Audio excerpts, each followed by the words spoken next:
இன்றைக்கான வீடியோவில் நம்ம ருத்ராட்சத்தை பற்றி தான் பார்க்க போகிறோம். ருத்ராட்சம் அப்படின்னா சிவனுக்கிட்டேருந்து வந்தது அப்படின்னு சொல்லுவாங்க. ருத்ரம் அப்படின்னா சிவம், அக்ஷயம் அப்படின்னா கண்கள். அவருடைய ஆனந்த கண்ணீர்லேருந்து வந்தது தான் ருத்ராட்சம் அப்படிங்கிற மாதிரி தான் சொல்லுவாள். ஆக்சுவலி இந்த ருத்ராட்சம் வந்து 4 முகம் 5 முகம் அந்த மாதிரி தான் ஜென்ரலாகவே கிடைக்கும். 4 முகம் அப்படின்னா அது பிரம்மாவை குறிக்கிறது. பக்தி, செல்வம், மகிழ்ச்சி, மோட்சம், அது அறிவு, கூர்மை, ஞானம், இது எல்லாமே பெருகும் அப்படிங்கிற மாதிரி ஒரு ஐதீகம் இருக்குது. இது புதனுடைய கிரகத்தை சேர்ந்தது.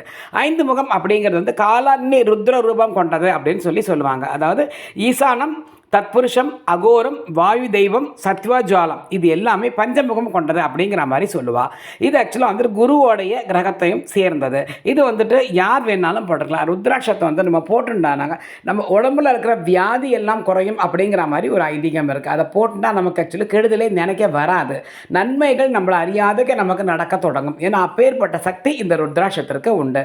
ஸோ இந்த ருத்ராட்சத்தை நம்ம வந்துட்டு வாங்கிட்டு கொஞ்சம் நாய் நீங்கள் சாமிகிட்ட வச்சுட்டு அதுக்கப்புறமா நம்ம போட்டுக்கலாம். சிவன் கோவிலில் போய் வச்சுட்டு போட்டுட்டா ரொம்பவும் விசேஷம்.